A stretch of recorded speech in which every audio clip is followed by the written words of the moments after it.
Bem-vindo aos Sussurros do Imaginário.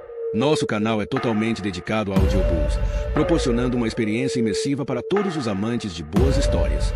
Aqui, você pode relaxar e deixar sua imaginação fluir enquanto escuta os melhores títulos literários. Dica especial: para uma experiência ainda mais completa, recomendamos que você acompanhe o audiobook com o livro físico ou o e-book. Dessa forma, você poderá desfrutar tanto da narrativa quanto do texto original, unindo os dois mundos. Pedimos desculpas especialmente aos deficientes visuais por quaisquer falhas que possam ocorrer nos audiobooks, como trechos em outras línguas, pequenos erros de narração ou tradução. Isso acontece porque utilizamos narração sintética para manter a produção dos áudios. Queremos ouvir você. Sugira nos comentários livros que gostaria de ver aqui no canal. Não se esqueça de curtir, comentar e se inscrever para ficar por dentro de todas as novidades. Obrigado por estar conosco e bons sussurros.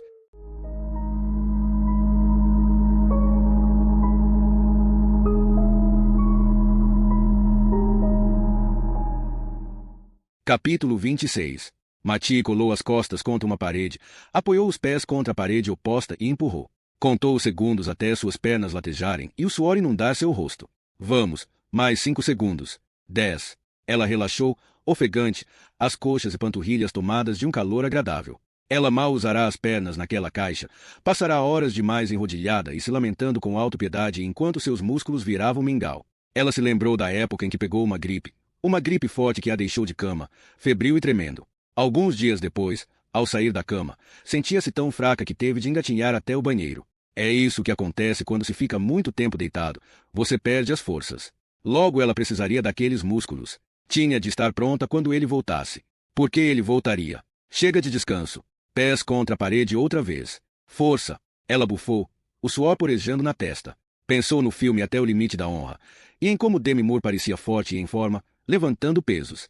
Mati manteve aquela imagem na cabeça enquanto forçava as paredes de sua prisão. Visualize músculos. E reaja. Imagine-se surrando o desgraçado. Ofegante, ela outra vez relaxou encostada à parede e descansou, respirando fundo enquanto a dor nas pernas diminuía. Estava a ponto de repetir o exercício quando sentiu um aperto na barriga. Outra contração.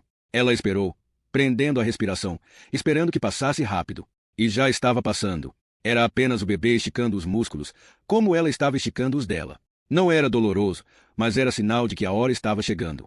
Espere, bebê. Você vai ter de esperar mais um pouco.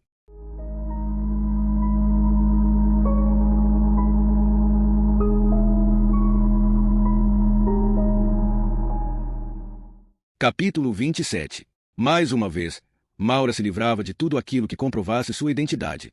Guardou a bolsa, o relógio, o cinto e as chaves do carro no armário. Mas mesmo com meu cartão de crédito, carteira de motorista e número da Previdência, pensou, também não sei quem realmente sou. A única pessoa que sabe a resposta está esperando por mim do outro lado. Ela entrou na sala de admissão de visitantes, tirou os sapatos e os colocou sobre o balcão para serem inspecionados. A seguir, passou pelo detector de metais. Uma guarda esperava por ela. Doutora Isles, sim. Você requisitou uma sala de entrevista. Preciso falar a sós com uma prisioneira. Ainda assim serão monitoradas visualmente. Compreende o que digo? Desde que nossa conversa seja sigilosa. É a mesma sala onde as prisioneiras se encontram com seus advogados. Portanto, terão privacidade. A guarda conduziu Maura através da sala de recreação e um corredor. Ali, ela abriu uma porta e acenou para que Maura entrasse. Vamos trazê-la. Sente-se. Maura entrou na sala de entrevistas e confrontou-se com uma mesa e 2 cadeiras.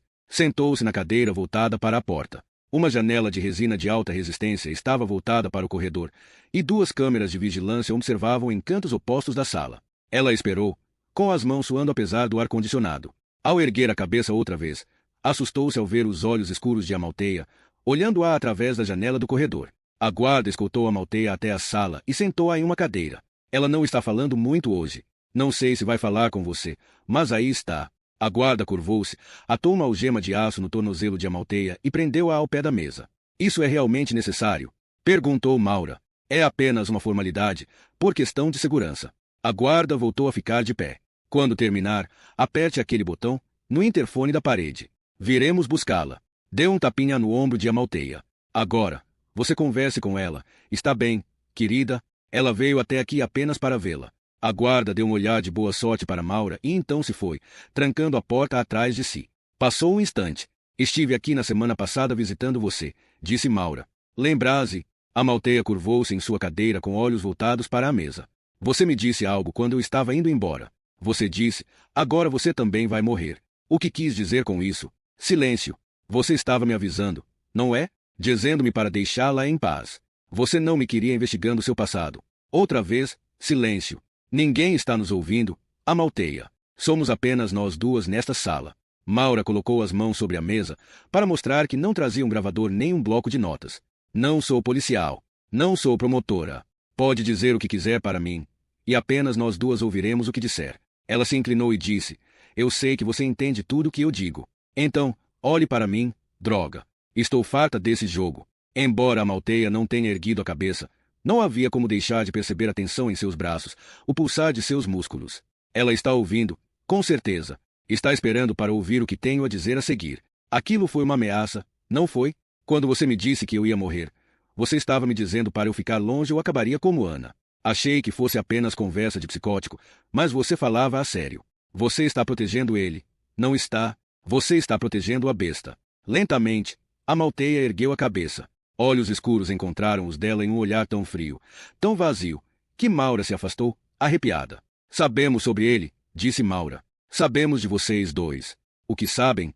Maura não esperava que ela falasse. A pergunta foi dita em voz tão baixa que ela se questionou se de fato a tinha ouvido. Ela engoliu em seco. Respirou fundo, abalada pelo vazio negro daqueles olhos. Não havia loucura ali, apenas vazio. Você é tão normal quanto eu, disse Maura. Mas não ousa deixar alguém saber disso. É tão mais fácil esconder-se atrás de uma máscara de esquizofrenia. É mais fácil se fazer de psicótica, porque as pessoas sempre deixam os loucos em paz. Eles não se importam em interrogá-la. Não cavam mais fundo, porque acham que é tudo delírio no fim das contas. Agora nem mesmo a medicam, porque é muito boa simulando os efeitos colaterais. Maura forçou-se a olhar com mais atenção aquele vazio. Eles não sabem que a besta é real. Mas você sabe. E você sabe onde ele está. Amalteia ficou imóvel, mas a tensão tomou seu rosto.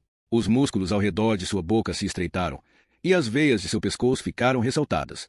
Era sua única alternativa. Não era. Alegar insanidade. Você não podia nada contra as provas, o sangue na chave de roda, as carteiras roubadas. Mas se os convencesse de que era uma psicótica, talvez pudesse evitar interrogatórios futuros. Talvez não viessem a saber de todas as outras vítimas. As mulheres que mataram na Flórida e na Virgínia, Texas e Arkansas, estados com pena de morte. Maura se aproximou ainda mais. Por que simplesmente não desiste dele, Amalteia? Afinal, ele deixou que assumisse a culpa sozinha. E ainda está solto, matando. Ele continua sem você, visitando os mesmos lugares, os mesmos campos de caça. Ele acabou de pegar outra mulher, em Natick. Você pode pará-lo, Amalteia. Você pode dar um fim nisso. Amalteia parecia estar contendo a respiração, esperando. Veja você, aqui na prisão. Maura riu. Que fracassada que você é. Porque está aqui e Elijah está solto. Amalteia piscou. Em um instante, toda a rigidez pareceu se esvair de seus músculos.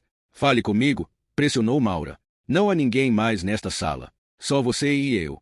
O olhar da outra mulher ergueu-se para uma das câmeras instaladas em um canto da sala. Sim, eles podem nos ver, disse Maura. Mas não podem nos ouvir. Todo mundo pode nos ouvir, sussurrou Amalteia. Ela olhou para Maura. O olhar insondável tornara-se frio, contido, e assustadoramente são, como se uma nova criatura tivesse emergido, olhando através daqueles olhos. Por que você está aqui? Quero saber se Elijah matou minha irmã. Uma longa pausa. E, estranhamente, um brilho curioso nos olhos dela. Por que ele faria isso? Você sabe por que Ana morreu? Não sabe. Por que não me faz uma pergunta para a qual eu tenha resposta? A pergunta que realmente veio me fazer. A voz de Amalteia era baixa, íntima. Isso é sobre você, Maura, não é mesmo? O que você quer saber? Maura olhou-a, coração aos saltos. Uma simples pergunta presa na garganta. Quero que me diga. Sim? Apenas um murmúrio, baixo como uma voz dentro da cabeça de Maura. Quem era minha mãe de verdade? Um sorriso aflorou aos lábios de Amalteia. Quer dizer que não vê a semelhança? Apenas diga-me a verdade. Olhe para mim e depois se olhe no espelho. Ali está a sua verdade. Não reconheço nenhuma parte sua em mim. Mas eu me reconheço em você. Maura riu, surpresa por conseguir fazê-lo. Não sei por que vim até aqui. Esta visita foi uma perda de tempo. Ela afastou a cadeira e começou a se levantar. Você gosta de trabalhar com os mortos, Maura? Assustada com a pergunta, Maura fez uma pausa, metade do corpo para fora da cadeira. É o que faz, não é mesmo? disse Amalteia. Você os abre, tira seus órgãos, fatia seus corações. Por que faz isso? Meu trabalho exige. Por que escolheu esse trabalho? Não estou aqui para falar sobre mim. Sim, está. Só tem a ver com você. Sobre quem você realmente é. Lentamente, Maura se sentou. Por que não me diz?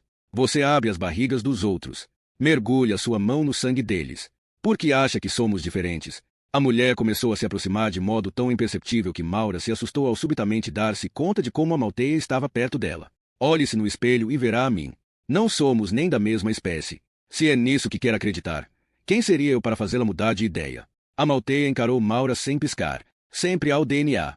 Maura ficou sem ar. Um blefe, pensou. Amalteia está esperando para ver se eu caio. Se realmente desejo saber a verdade. O DNA não mente. Com uma amostra de sua boca, podia ter a resposta. Podia ter a confirmação de meu maior medo. Você sabe onde me encontrar, disse Amalteia. Volte quando estiver pronta para a verdade. Ela se levantou, a algema no tornozelo batendo contra a perna da mesa, e olhou para a câmera de vídeo. Um sinal para o guarda de que ela queria ir embora. Se é minha mãe, disse Maura, então me diga quem é meu pai. Amalteia olhou-a de volta, outra vez com um sorriso nos lábios.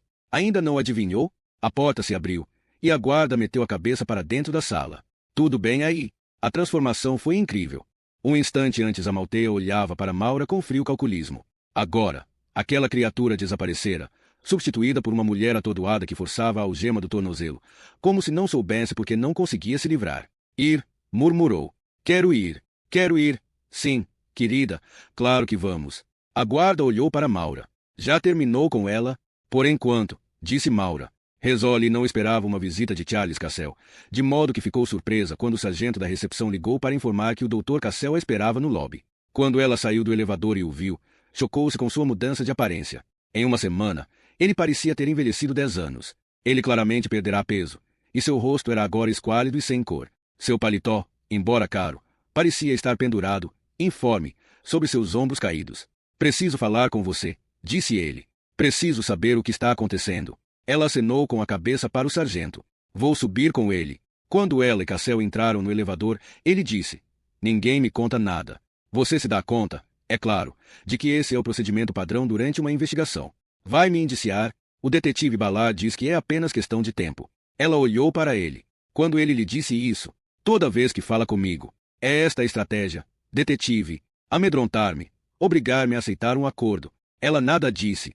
Não sabia que Ballard continuava a ligar para Cassel. Eles saíram do elevador, e ela o levou até uma sala de entrevistas, onde se sentaram a um canto da mesa, um de frente para o outro. Tem algo de novo a me dizer? Perguntou ela. Por quê? Senão, não há razão para este encontro. Eu não a matei. Você já disse isso. Não creio que tenha me ouvido. Há algo mais que queira me dizer. Você verificou minha viagem aérea, não foi? Eu lhe dei a informação. A Northwest Airlines confirmou que você estava naquele voo. Mas isso ainda o deixa sem álibi para a noite do assassinato de Anna. E aquele incidente do pássaro morto na caixa de correio dela. Você se incomodou em confirmar onde eu estava quando aconteceu. Eu não estava na cidade. Minha secretária pode confirmar. Ainda assim, você compreende que não comprova a sua inocência. Você pode ter contratado alguma outra pessoa para quebrar o pescoço do pássaro e deixá-lo na caixa de correio de Anna. Eu admito as coisas que eu fiz. Sim, eu a segui. Eu passei de carro umas 6 vezes diante da casa dela. Sim, eu bati nela naquela noite, não me orgulho disso. Mas nunca enviei qualquer ameaça de morte. Nunca matei pássaro algum. E tudo o que veio me dizer, porque se for. Ela começou a se levantar. Para sua surpresa, ele pegou o braço dela, apertando tão forte que ela imediatamente reagiu em autodefesa. Ela agarrou-lhe a mão e torceu. Ele grunhiu de dor e voltou a se sentar, parecendo atônito. Quer que eu quebre seu braço? Disse ela. E só tentar isso outra vez. Desculpe, ele murmurou, olhando-a com olhos assustados. Qualquer que tenha sido a raiva que acumulou naquele encontro, ela pareceu subitamente ter se esvaído dele. Meu Deus, desculpe-me. Ela observou se encolher na cadeira e pensou. A tristeza dele é verdadeira. Só queria saber o que está acontecendo, disse Cassel. Preciso saber que vocês estão fazendo alguma coisa. Estou fazendo meu trabalho, doutor. Tudo o que está fazendo é investigando a mim. Não é verdade. Esta é uma investigação ampla. Ballard diz. O detetive Ballard não está cuidando deste caso. Eu estou. E acredite, estou vendo o caso de todos os ângulos possíveis. Ele assentiu, respirou fundo e se aprumou. Era tudo o que eu queria ouvir. Que tudo está sendo feito. Que você não está se esquecendo de nada. Não importa o que pense de mim. A verdade honesta é que eu a amava. Ele passou a mão no cabelo. É terrível quando as pessoas o abandonam. Sim, é. Quando você ama alguém, é natural desejar ficar com essa pessoa. Você faz coisas loucas, desesperadas, até mesmo matar. Eu não a matei. Ele olhou para Risoli. Mas, sim, eu teria matado por ela. O celular de Risoli tocou. Ela se levantou. Desculpe, disse. E saiu da sala. Era Frost. A vigilância acaba de reportar uma van branca na residência de Van Gates, disse ele. Passou pela casa há uns 15 minutos, mas não parou. Há uma possibilidade de o motorista ter visto os nossos rapazes. Então eles mudaram de posição. Acha que é a van certa. As placas eram roubadas. O quê?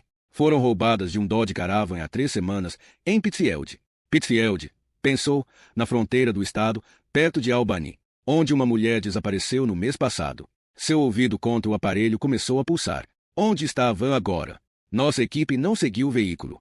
Quando souberam das placas, a van já havia ido embora. Não voltou. Vamos mudar e mover nosso carro para uma rua paralela. Traga uma segunda equipe para vigiar a casa. Se a van voltar, podemos fazer uma perseguição dupla.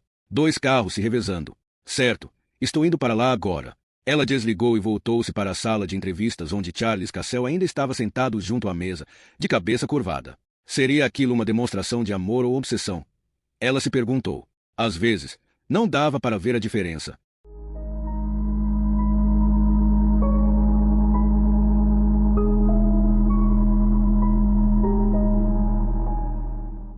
Capítulo 28. A luz do dia se esvaía quando Risoli chegou a Dedham Park.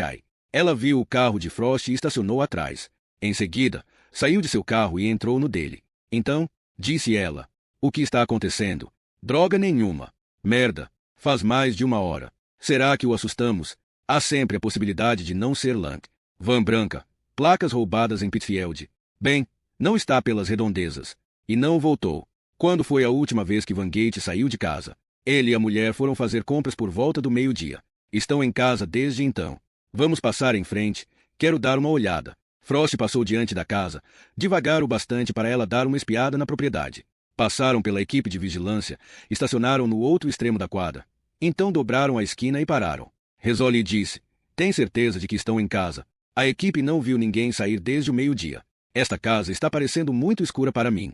Ficaram ali sentados durante alguns minutos, à medida que as trevas se adensavam e o desconforto de Risoli aumentava. Ela não vira qualquer luz acesa.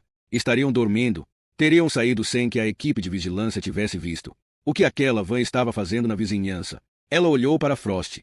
É isso. Não vou esperar mais. Vamos fazer uma visita. Frost voltou a circundar a casa e estacionou. Tocaram a campainha. Bateram à porta. Ninguém respondeu.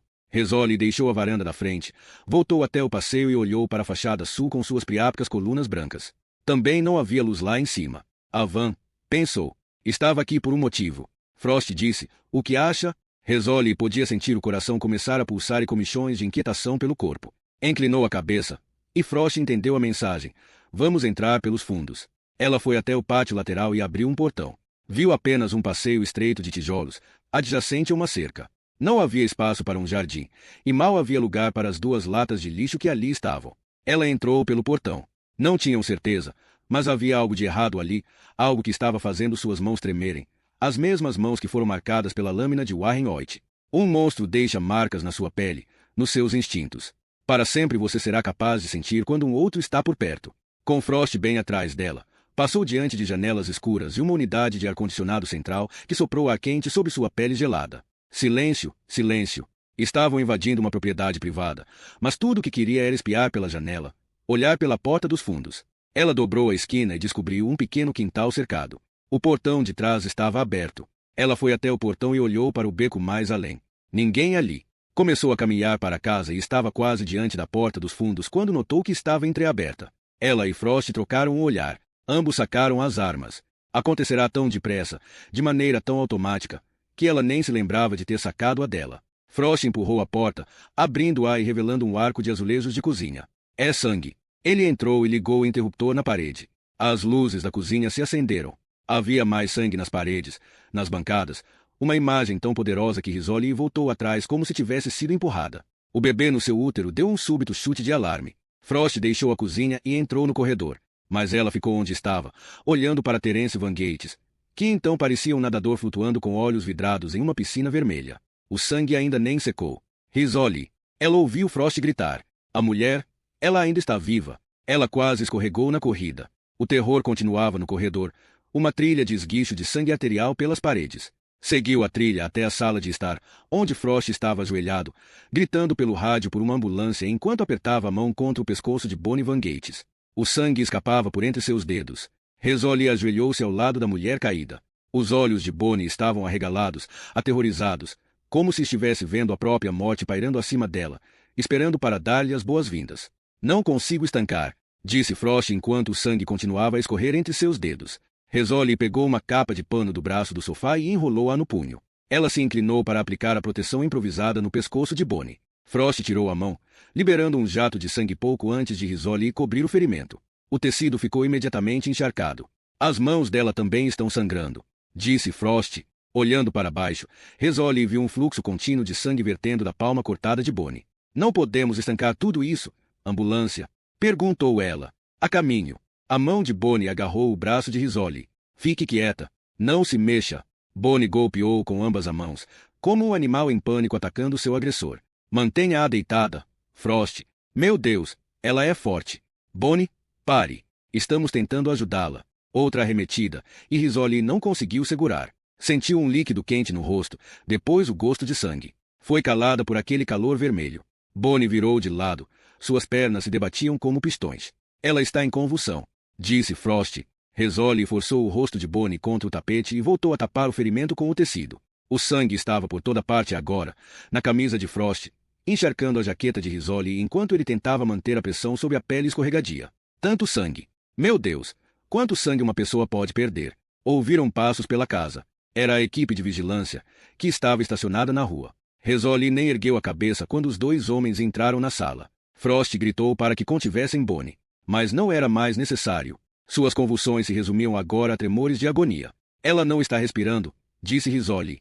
Vire-a de costas. Vamos, vamos. Frost colocou os lábios sobre os de Bonnie e soprou. Em seguida, ergueu a cabeça e disse com os próprios lábios manchados de sangue, sem pulso. Um dos policiais começou as compressões no peito de Bonnie. 1, 2, 3, com as palmas das mãos afundadas entre o vão dos seios olivodianos de Bonnie. A cada compressão, um pouco de sangue escorria do ferimento. Havia pouquíssimo sangue em suas veias para circular, para nutrir seus órgãos vitais. Estavam bombeando um poço seco. A equipe da ambulância chegou com seus tubos, monitores e garrafas de soro. Risole afastou-se para ceder-lhes lugar. E de repente sentiu-se tão tonta que teve de se sentar. Afundou em uma poltrona e baixou a cabeça. Deu-se conta de que se sentava sobre tecido branco, provavelmente manchando com o sangue de suas roupas. Quando ergueu a cabeça outra vez, viu que Bonnie fora entubada. Sua blusa estava rasgada e seu sutiã tinha sido retirado. Havia fios de eletrocardiograma por todo o peito. Havia apenas uma semana, Risole pensara naquela mulher como uma boneca Barbie, tola e plastificada, vestindo blusa cor-de-rosa e sandálias de salto alto. Agora ela parecia plastificada de fato, a pele macilenta, os olhos sem um lampejo de alma. Risole viu uma das sandálias de Bonnie a alguns metros dali e se perguntou se ela tentará fugir com aqueles calçados impossíveis. Imaginou-a correndo freneticamente pelo corredor e batendo com seus saltos no chão enquanto seguia o rastro de sangue. Mesmo depois que a equipe de emergência médica levou Bonnie, Risole ainda olhava para aquelas sandálias inúteis. Ela não vai sobreviver, disse Frost. Eu sei. Risole olhou para ele. Você está com sangue na boca. Você devia se olhar no espelho. Diria que ambos fomos inteiramente expostos. Ela pensou em sangue e em todas as coisas horríveis que pode transmitir. HIV, hepatite.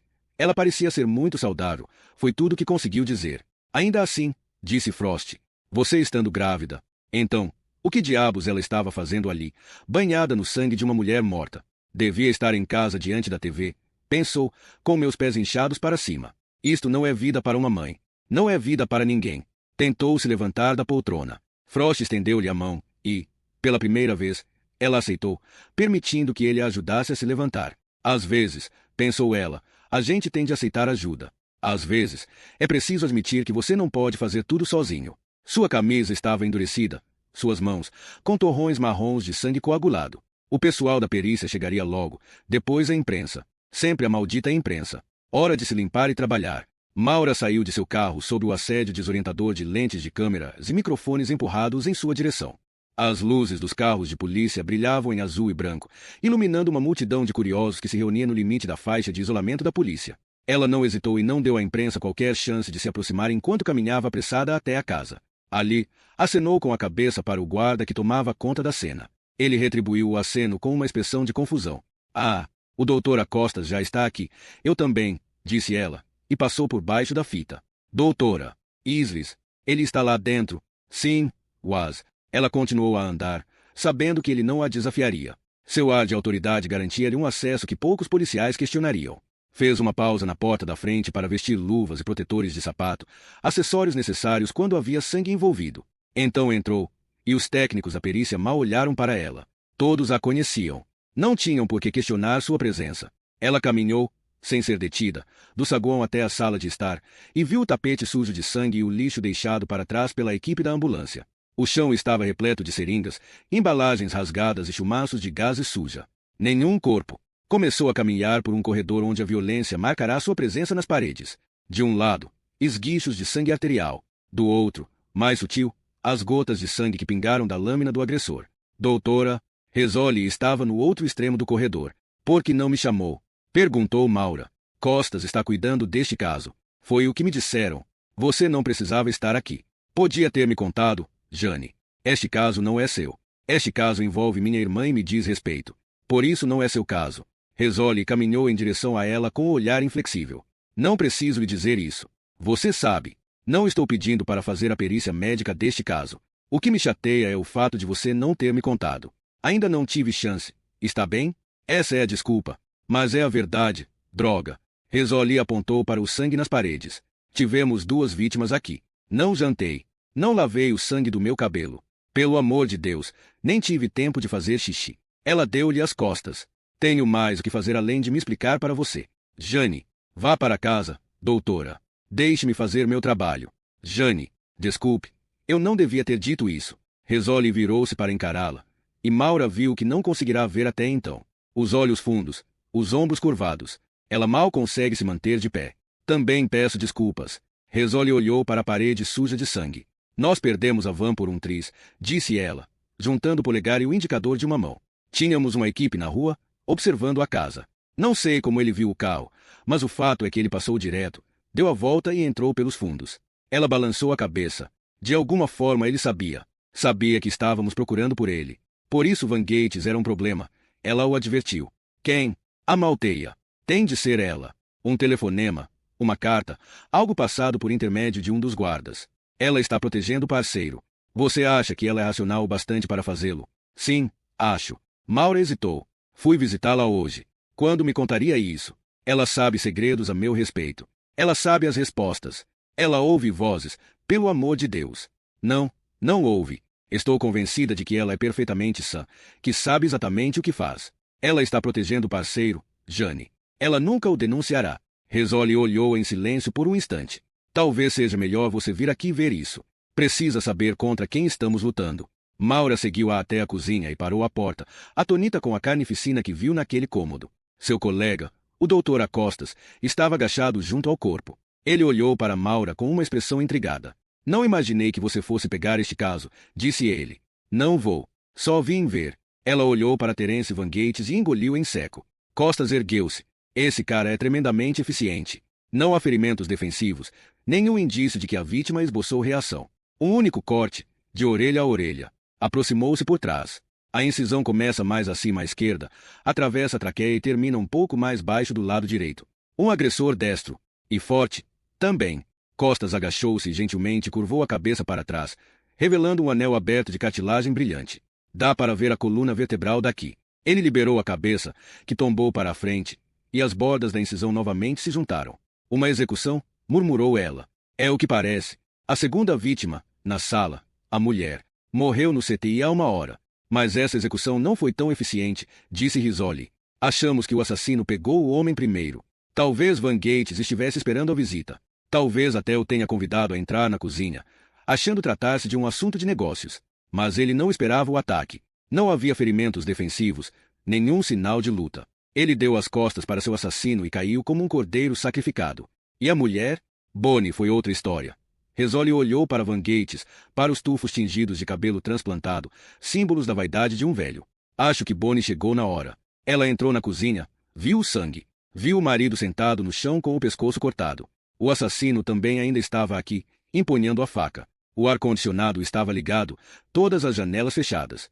Painéis duplos, para isolamento térmico. Nossa equipe estacionada do outro lado da rua não ouviu os gritos. Se é que ela conseguiu gritar. Rizzoli virou-se para olhar a porta que dava para o corredor. Fez uma pausa como se visse a mulher ali parada. Ela viu o assassino se aproximar, mas, ao contrário do marido, reagiu. Tudo o que podia fazer, ao ver aquela faca vindo em sua direção, era agarrá-la pela lâmina. A faca cortou a palma de sua mão, feriu a carne, tendões, foi até o osso. Cortou tão profundamente que seccionou uma artéria. Rizzoli apontou para a porta e para o corredor mais além. Ela correu naquela direção, com a mão jorrando sangue. Ele correu atrás dela e a encurralou na sala. Ainda assim ela tentou lutar, tentou evitar a lâmina com os braços. Mas ele finalmente conseguiu cortá-la, na garganta. Não tão profundamente quanto a incisão que fez no pescoço do marido, mas fundo bastante. Rizzoli olhou para Maura. Ela estava viva quando nós a encontramos. Para você ter uma ideia de como chegamos perto. Maura olhou para Terence Van Gates, tombado contra o gabinete, e pensou naquela casinha na floresta onde dois primos selaram o seu vínculo doentio. Um vínculo que dura até hoje. Você se lembra do que a Malteia lhe disse no primeiro dia que você foi visitá-la? Disse Rizzoli. Maura assentiu. Agora, você também vai morrer. Ambas pensamos ser conversa de psicótico, disse Rizzoli. E olhou para Van Gates. Parece bem claro agora que foi um aviso. Uma ameaça. Por quê? Não sei mais do que você. Talvez por quem você seja, doutora. A filha de Amalteia. Um calafrio percorreu a espinha de Maura. Meu pai, disse ela. Se realmente sou filha dela, então quem é meu pai? Rizzoli não disse o nome de Elijah Lang. Não precisava. Você é a prova viva de sua parceria, disse Rizzoli. Metade de seu DNA é dele. Ela fechou e trancou a porta da frente. Então parou, pensando em Ana e em todos os ferrolhos e correntes com os quais adornara sua casinha no Maine. Estou me transformando em minha irmã, pensou ela. Logo estarei me escondendo por trás de barricadas ou fugindo de casa em busca de uma nova cidade, uma nova identidade. Faróis de automóveis iluminaram as cortinas fechadas de sua sala de estar. Ela olhou e viu um carro de patrulha. Não de Brooklyn desta vez, mas um carro de patrulha do Departamento de Polícia de Boston. Rizzoli deve tê-lo requisitado, pensou. Ela foi até a cozinha e preparou um drink. Nada sofisticado hoje à noite, nem mesmo seu cosmopolitan de sempre, apenas suco de laranja, vodka e gelo. Ela se sentou à mesa da cozinha para beber. Os cubos de gelo chacoalhavam no copo. Bebendo sozinha. Não era bom sinal, mas... Que diabos! Ela precisava da anestesia. Precisava parar de pensar no que vira naquela noite. O ar-condicionado do teto soprava seu hálito frio. Nenhuma janela aberta esta noite. Tudo trancado e em segurança. O copo gelado esfriava seus dedos. Ela se sentou e olhou para a palma da mão, para o rubor pálido de seus vasos capilares. Será que o sangue deles corre em minhas veias?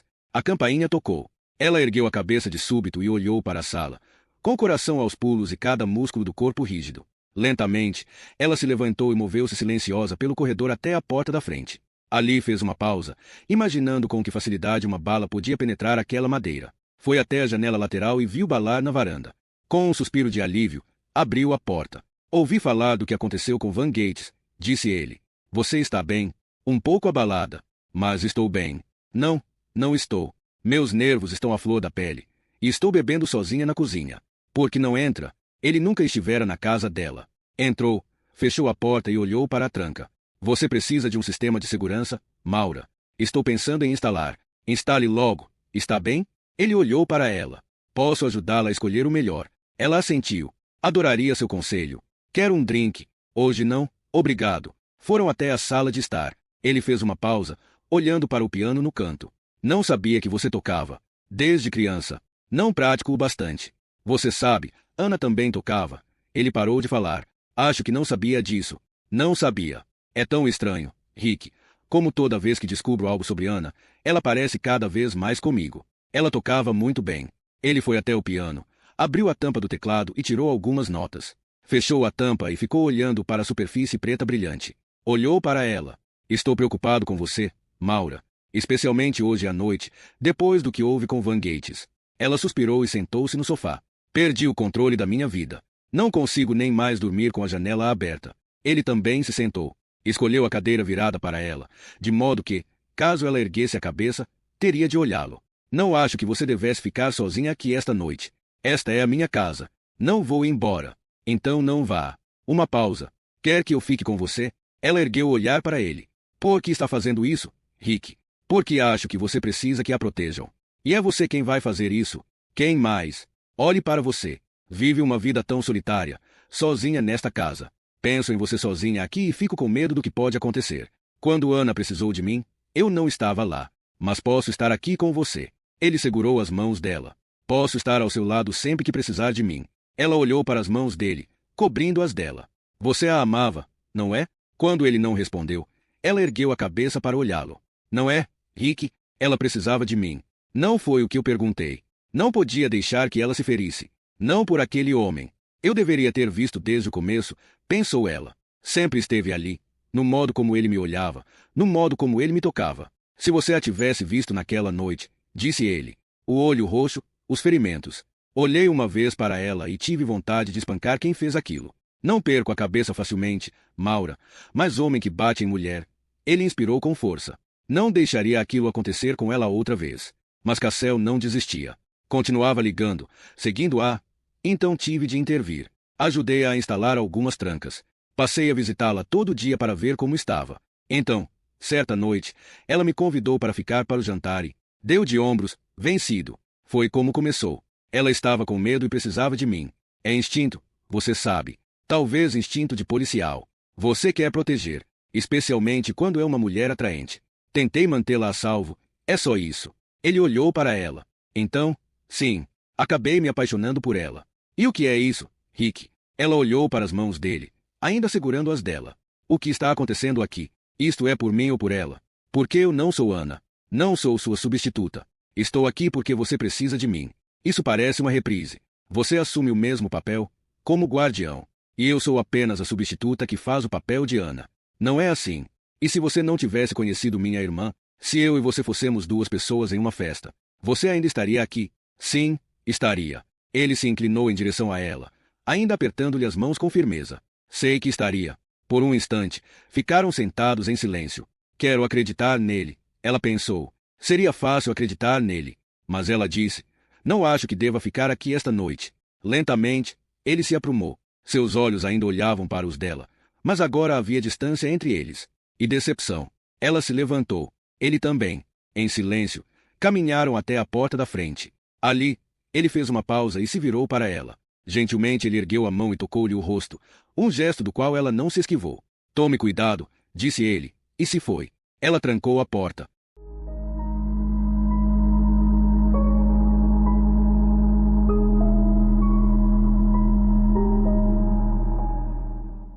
Capítulo 29.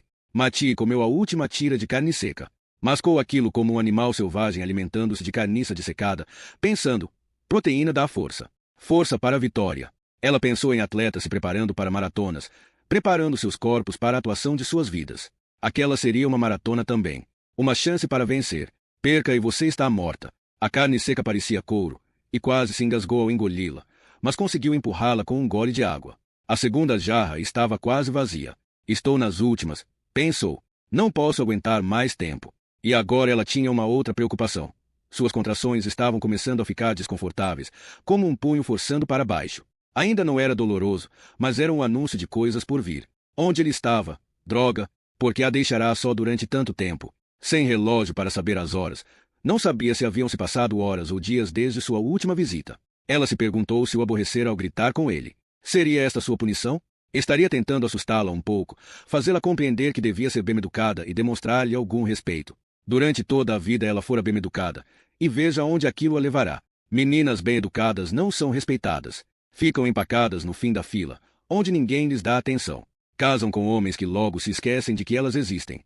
Bem, chega de ser bem educada, pensou. Se eu sair daqui, vou ser mais durona. Mas primeiro tenho de sair daqui. E isso significa que terei de fingir que sou bem educada. Tomou outro gole d'água. Sentia-se estranhamente saciada, como se tivesse comido bem e tomado vinho. Espere, pensou. Ele vai voltar. Enrolando o cobertor ao redor dos ombros, ela fechou os olhos e despertou em meio a uma contração. Ai, não, pensou, esta dói. Esta definitivamente dói. Ficou deitada, suando no escuro, tentando se lembrar das aulas de Lamaze, mas pareciam ter sido em outra vida. A vida de outra pessoa. Inspire, expire. Limpe, moça. Ela ficou tensa. Olhou para a grade, de onde a voz sussurrava. Seu pulso acelerou. Hora de agir, Jane. Mas, deitada no escuro, sentindo-se aterrorizada, pensou, não estou pronta. Nunca estarei pronta. Porque achei que seria capaz de fazer isso. Moça, fale comigo. Esta é a sua única chance. Faça. Ela inspirou profundamente. Preciso de ajuda, choramingou. Por quê? Meu bebê? Diga. Está vindo. Estou sentindo dores. Oh, por favor, deixe-me sair. Não sei quanto tempo mais eu tenho. Ela soluçou. Deixe-me sair. Preciso sair. O bebê está vindo. A voz ficou em silêncio. Ela se agarrou ao cobertor, com medo de respirar, com medo de perder o mais leve sussurro dele. Por que não respondeu? Teria ido embora outra vez? Então ouviu o baque surdo e um raspar. Uma pá. Ele começara a cavar. Uma chance, pensou. Só tenho esta chance.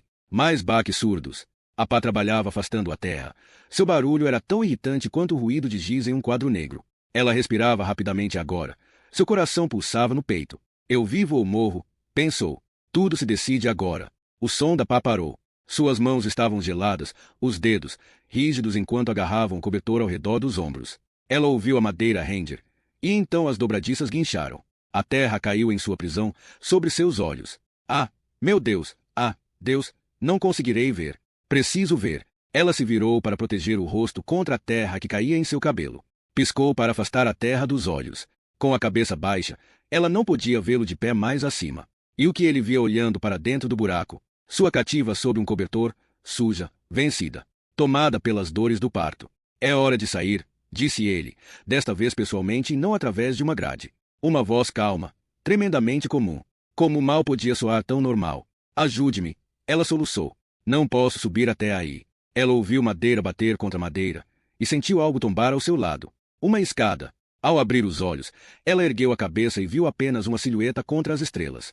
Após as trevas de sua prisão, o céu noturno parecia-lhe lavado de luz. Ele ligou uma lanterna, apontando-a para a escada. São apenas alguns degraus, disse ele. Dói tanto.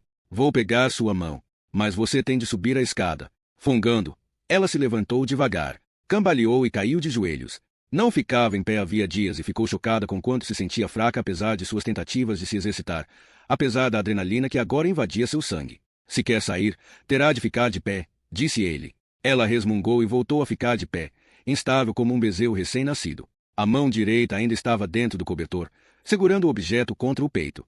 Com a mão esquerda, ela agarrou a escada. Isso, suba. Ela pisou no primeiro degrau e fez uma pausa para se firmar antes de estender a mão livre até o degrau seguinte. Outro passo. O buraco não era fundo. Mais alguns degraus e ela sairia dali. Sua cabeça e seus ombros já estavam à altura da cintura dele. Ajude-me, ela implorou. Me puxe. Deixe o cobertor. Estou com frio.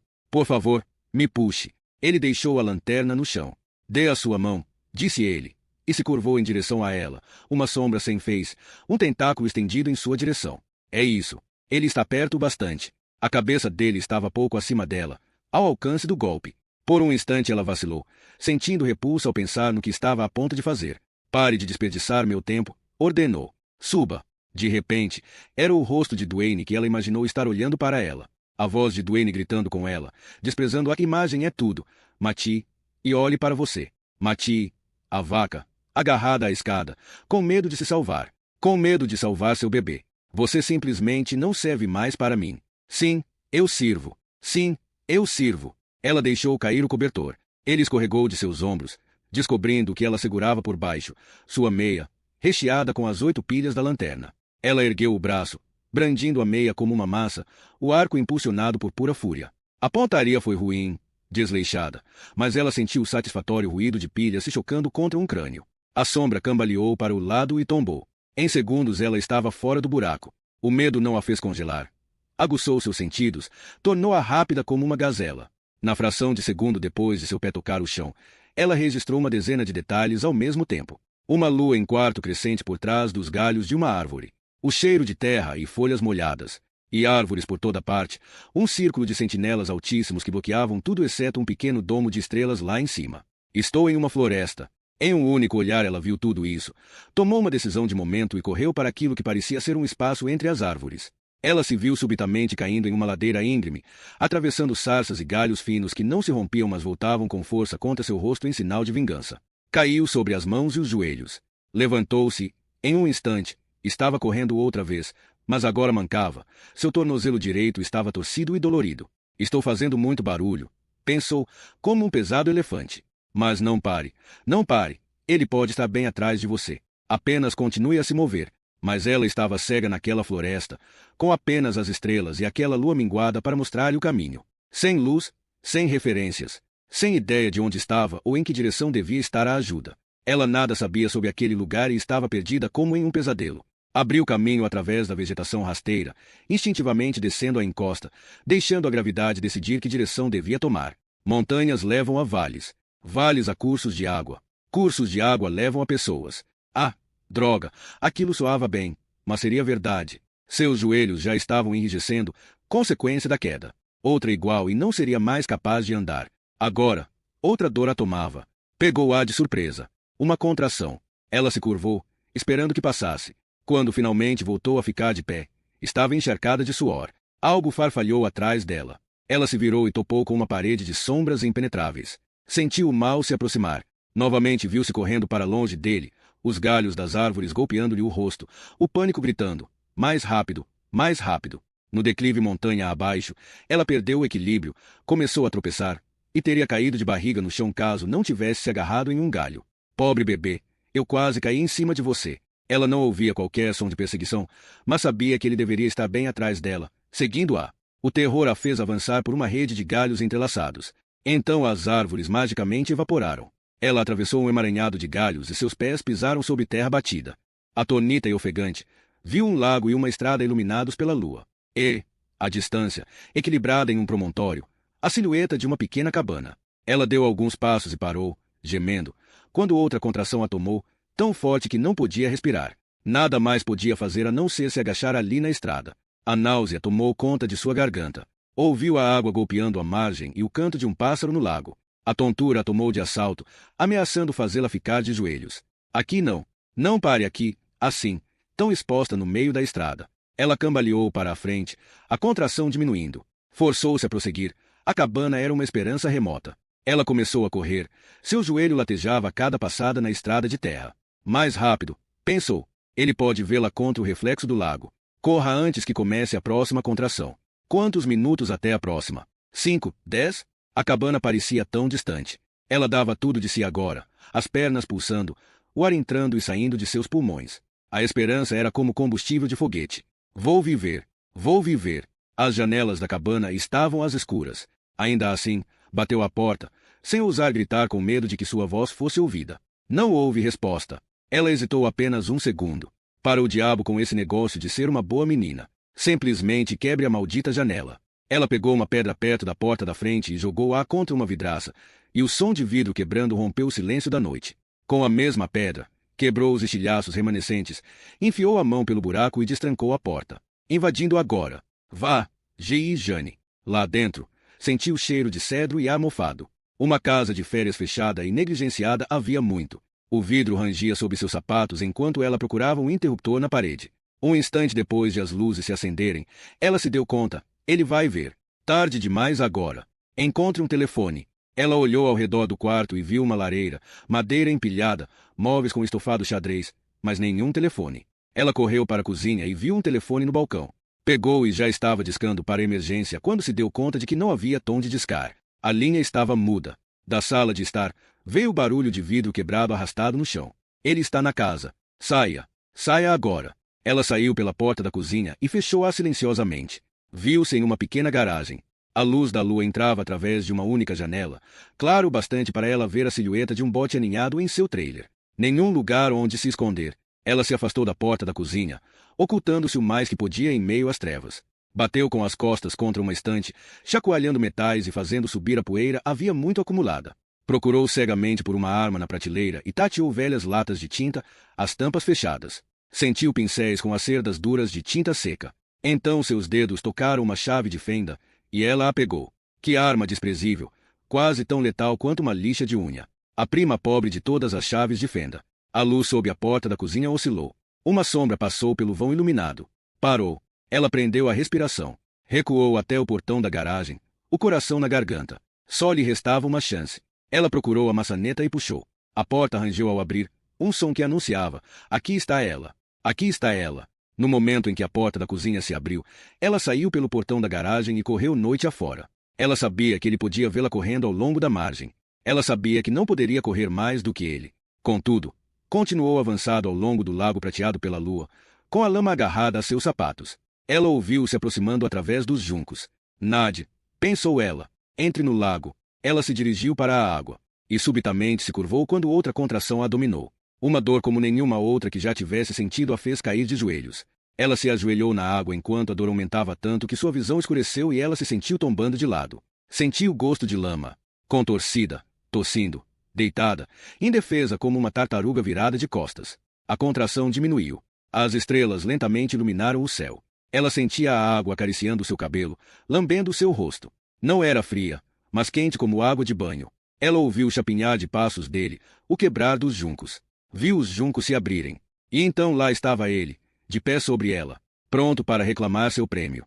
Ele se ajoelhou ao lado dela, e a luz da lua sobre a água rebrilhou em seus olhos. O que trazia em mãos também brilhou, o reflexo prateado de uma faca. Ao se agachar junto a seu corpo, ele sabia que ela estava exausta, que sua alma apenas esperava ser libertada daquela concha exaurida. Ele segurou o cós de suas calças para a gestante e puxou, revelando o volume branco de sua barriga. Ainda assim ela não se moveu.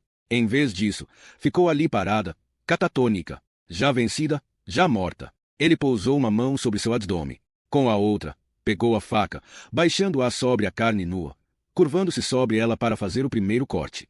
A água espirrou prateada quando a mão de Mattia ergueu-se de repente da lama, direcionando a ponta da chave de fenda contra o rosto dele.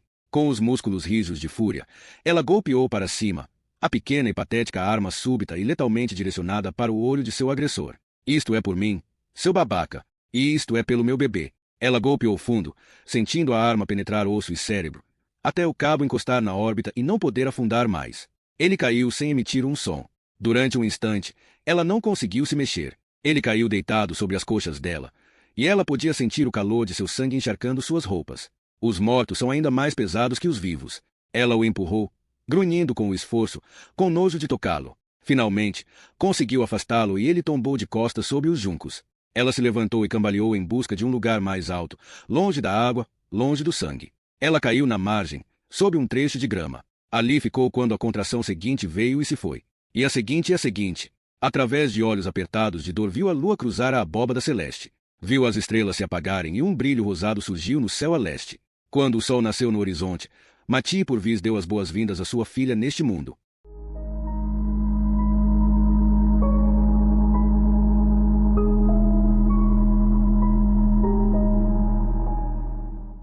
Capítulo 30. Os abutres traçavam círculos preguiçosos no céu, como arautos de asas negras de carniça fresca.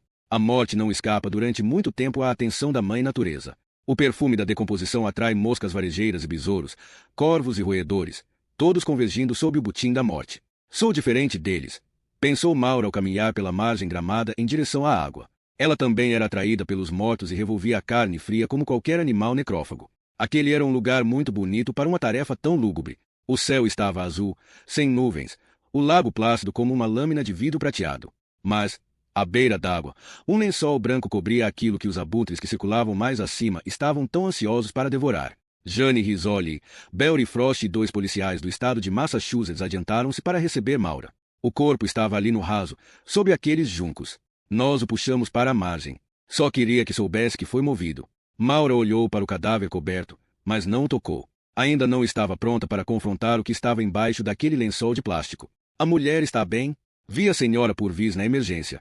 Está um tanto abalada, mas vai ficar bem. E o bebê está ótimo. Rizzoli apontou para a margem, onde cresciam tufos de grama. Ela teve o bebê logo ali, sozinha. Quando o guarda do parque passou por aqui, por volta das 7 horas, encontrou-a sentada na beira da estrada, ninando o bebê. Maura olhou para a margem e pensou na mulher dando à luz a céu aberto, seus gritos de dor não ouvidos, enquanto a uns 10 metros dali um cadáver esfriava e endurecia. Onde ele aprendia? Em um buraco, a uns 3 quilômetros daqui. Maura franziu o senho. Ela fez todo o caminho a pé. Imagine correr no escuro, entre as árvores, e fazer isso em trabalho de parto. Ela desceu aquela encosta ali, saindo da floresta. Não consigo imaginar. Você precisa ver a caixa onde ele a enterrou. É como um caixão. Enterrada viva por uma semana. Não sei como saiu dessa ainda sã. Maura pensou na jovem Alice Rose, presa em um buraco havia tantos anos. Apenas uma noite de desespero e escuridão a perseguiu pelo resto de sua curta vida. Por fim, aquilo a matou. Contudo, Mattie Purvis saiu daquilo não apenas sã, mas preparada para reagir. Para sobreviver. Encontramos a van branca, disse Rizzoli. Onde? Está estacionada mais acima, em uma das estradas de manutenção, a uns 40 metros de onde ele a enterrou. Nós nunca a teríamos encontrado ali. Encontraram restos mortais por aí? Tem de haver vítimas enterradas por perto. Começamos a procurar agora. Há muitas árvores, uma área enorme a revistar. Vai demorar até vasculharmos toda a colina. Todos esses anos, todas aquelas mulheres desaparecidas. Uma delas podia ser minha. Maura parou e olhou para as árvores na colina. Uma delas pode ter sido minha mãe. Talvez eu não tenha sangue de monstro em minhas veias. Talvez minha mãe verdadeira estivesse morta todos esses anos. Outra vítima, enterrada em algum lugar nesta floresta. Antes de especular, precisa ver o cadáver, disse Rizzoli. Maura franziu o senho. Olhou para o corpo coberto a seus pés. Ela se agachou e estendeu a mão para descobri-lo. Espere. Devo adverti-la. Sim? Não é o que você está esperando. Maura hesitou com a mão pairando sobre o lençol. Insetos zombiram, ansiosos por terem acesso à carne fresca. Ela inspirou e puxou o lençol. Por um instante, nada disse ao olhar para o rosto que acabará de expor. O que a deixou pasma não foi o olho esquerdo arruinado ou o cabo da chave de fenda cravado profundamente na órbita. Aquele detalhe macabro era apenas um detalhe, a ser mentalmente arquivado quando ela ditasse o relatório. Não, foi o rosto que lhe chamou a atenção, que a horrorizou. Ele é muito jovem, murmurou. Este homem é jovem demais para ser Elijah Lang. Deve ter 30, 35 anos. Maura emitiu um suspiro chocado. Não entendo. Você está vendo? Não está? Perguntou Rizzoli. Cabelo preto, olhos verdes. Como eu. Quero dizer, claro, deve haver 1 milhão de sujeitos com olhos e cabelos dessa cor, mas a semelhança... Ela fez uma pausa. Frost também viu. Todos vimos. Maura recolocou o lençol sobre o cadáver, recusando a verdade evidente no rosto do morto. O Dr. Bristol está a caminho, disse Frost. Achamos que não quisesse fazer essa necropsia. Então, por que me chamaram? Porque você disse que queria ser mantida informada, respondeu Rizzoli. Porque prometi que o faria. E por quê? Rizzoli olhou para o corpo coberto. Porque cedo ou tarde você descobriria quem é esse homem. Mas não sabemos quem ele é. Você acha que vê uma semelhança. Isso não é prova. Tem mais. Algo que só descobrimos esta manhã. Maura olhou-a. O quê? Andamos tentando descobrir o paradeiro de Elijah Lang. Procurando algum lugar onde seu nome aparecesse. Prisões, multas de trânsito, qualquer coisa. Esta manhã, recebemos um fax de um escrivão de Noah, Carolina. Era um atestado de óbito. Elijah Lang morreu há 8 anos. 8 anos? Então ele não estava com a Malteia quando ela matou Teresa e Nick Wells. Não. A essa altura, a Malteia estava trabalhando com um novo sócio. Alguém que ocupou o lugar de Elijah. Para continuar o negócio da família. Maura virou-se e olhou para o lago, suas águas agora ofuscantes de tão luminosas. Não quero ouvir o resto da história, pensou. Não quero saber. Há 8 anos, Elijah morreu de ataque cardíaco em um hospital de Greenville, disse Rizzoli. Deu entrada na emergência reclamando de dores no peito. De acordo com os registros, foi levado à emergência por familiares. Familiares. Sua esposa, a Malteia, disse Rizzoli. E seu filho, Samuel. Maura inspirou profundamente e sentiu o cheiro de carne decomposta e aromas de verão. Vida e morte misturadas em um único perfume. Lamento, disse Rizzoli. Lamento você ter de saber disso. Ainda há a chance de estarmos errados a respeito deste homem. Ainda há a chance de ele não ser parente deles. Mas eles estavam errados, e Maura sabia disso. Eu soube quando vi o rosto dele.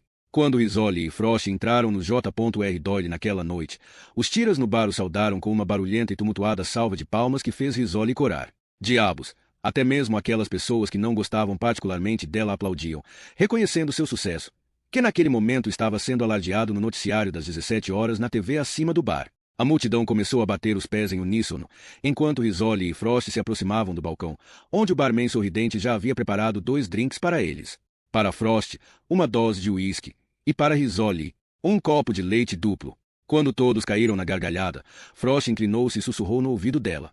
Sabe, meu estômago está meio revolto. Quer trocar de bebida? O engraçado era que Frost realmente gostava de leite. Ela empurrou o copo para ele e pediu um refrigerante para o barman. Enquanto seus colegas policiais se aproximavam para cumprimentá-la, Ela e Frost comiam amendoins e bebiam suas bebidas virtuosas. Ela sentia falta de sua cerveja Adams habitual. Sentia falta de um bocado de coisas naquela noite.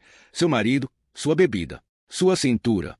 Contudo, foi um bom dia. Sempre é um bom dia quando morre um bandido. Ei, Risoli, as apostas estão em $200 se for menina, 120 se for menino. Ela olhou de lado e viu os detetives Van e Donliave a seu lado no bar. O hobbit gordo e o hobbit magro, segurando suas canecas gêmeas de Guinness. E se eu tiver ambos? Perguntou ela. Gêmeos? Ah, disse Donliave. Não consideramos a possibilidade. Então, quem ganha? Acho que ninguém. Ou todo mundo, disse Van. Ambos ficaram pensando a respeito. Sam e Frodo, presos na montanha da perdição dos dilemas. Bem, disse Van. Acho que devemos acrescentar outra categoria. Risoli riu. E, façam isso. A propósito, bom trabalho, disse Donliave. Espere para ver. A seguir você estará na revista People. Um assassino como aquele. Todas aquelas mulheres. Que matéria! Quer a verdade sincera?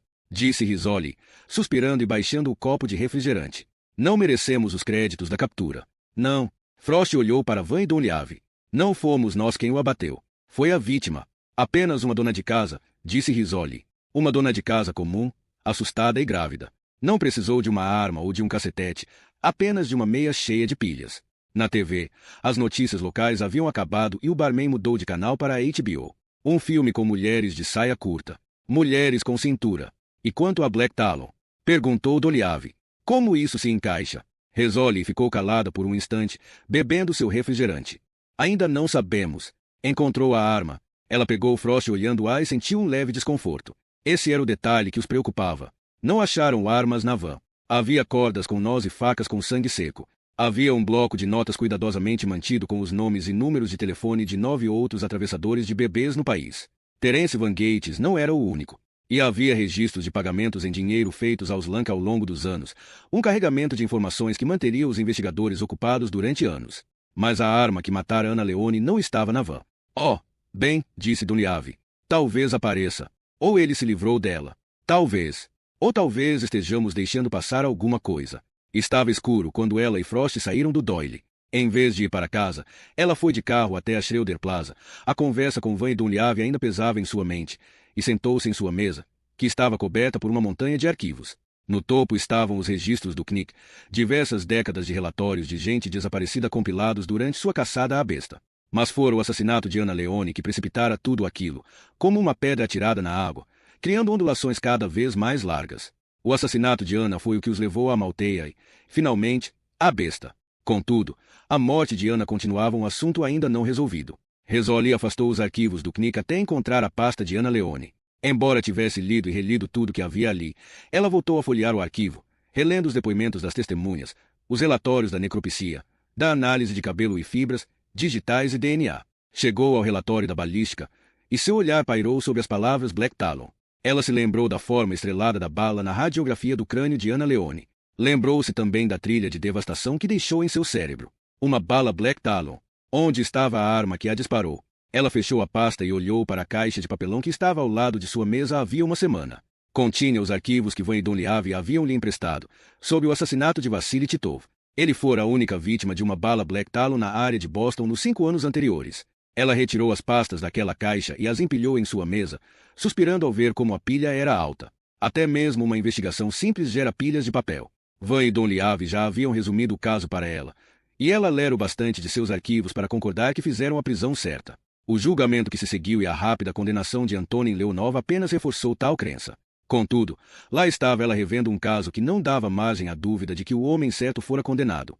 O relatório final do detetive Donliave era cabal e convincente. Leonov estava sendo vigiado pela polícia havia semanas, antecipando a entrega de um carregamento de heroína do Tajiquistão. Enquanto os dois detetives observavam de seu veículo, Leonov estacionou diante da casa de Titov, bateu à porta da frente e entrou. Momentos depois, 2 tiros foram disparados dentro da casa. Leonov saiu, entrou no carro, e estava a ponto de ir embora quando Van e Donliave se aproximaram e o prenderam. Dentro da casa, Titov foi encontrado morto na cozinha, 2 Black Talons no cérebro. A balística confirmou que ambas as balas foram disparadas pela arma de Leonov. Aberto e fechado. O assassino condenado, a arma sob custódia da polícia. Risoli não podia ver ligação entre a morte de Vassili Titov e a de Ana Leone, exceto pelo uso de balas Black Talon, uma munição cada vez mais rara, mas não o bastante para constituir alguma conexão real entre os assassinatos.